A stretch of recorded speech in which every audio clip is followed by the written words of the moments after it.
বিসমিল্লাহির রহমানির রাহিম।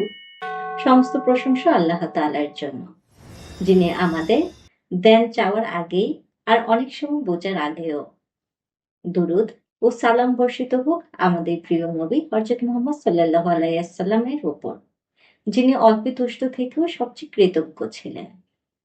প্রিয় ভাই ও বোনেরা, মানুষের দুঃখের বড় কারণ হলো তার আছে অনেক, কিন্তু সে তাকিয়ে থাকে যা নেই তার দিকে।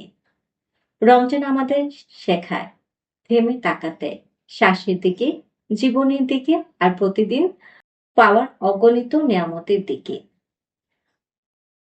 কৃতজ্ঞতা শুধু আলহামদুলিল্লাহ বলা নয়, কৃতজ্ঞতা হলো যা পেয়েছি তাকে অপচয় না করা, যে জীবন পেয়েছি তাকে অভিযোগে নষ্ট না করা।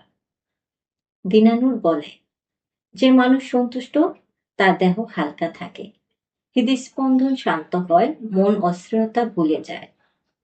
অসন্তুষ্ট মন সব সময় তুলনা করে, আর সন্তুষ্ট মন সব সময় স্মরণ করে আল্লাহ কি দিয়েছেন।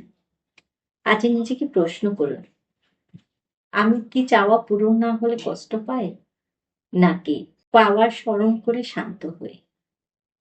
রমজান আমাদের শেখায় যে কৃতজ্ঞ তার অল্পই অনেক হয়ে যায়।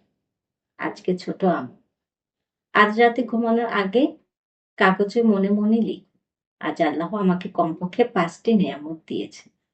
যেমন একটি নিরাপদ দিন, খাবার ও পানি, একটি ভালো কথা, একটি রক্ষা, একটি শিক্ষা। তারপর বলুন, হে আল্লাহ, তুমি যা দিয়েছ আমি তাতে রাজি, আর যা দাওনি তাতে তোমার হিকমত মেনে নিই। প্রিয় ভাই ও বোনেরা, কৃতজ্ঞতা দোয়াকে দ্রুত করে, আর সন্তুষ্টি দুঃখকে ছোট করে। এই নবম দিনে আসুন আমরা অভিযোগ কমাই, আল্লাহ আমাদের অন্তরকে কৃতজ্ঞ করুন, আর আমাদের জীবনে সন্তুষ্টি বরকত দান করুন। আমিন।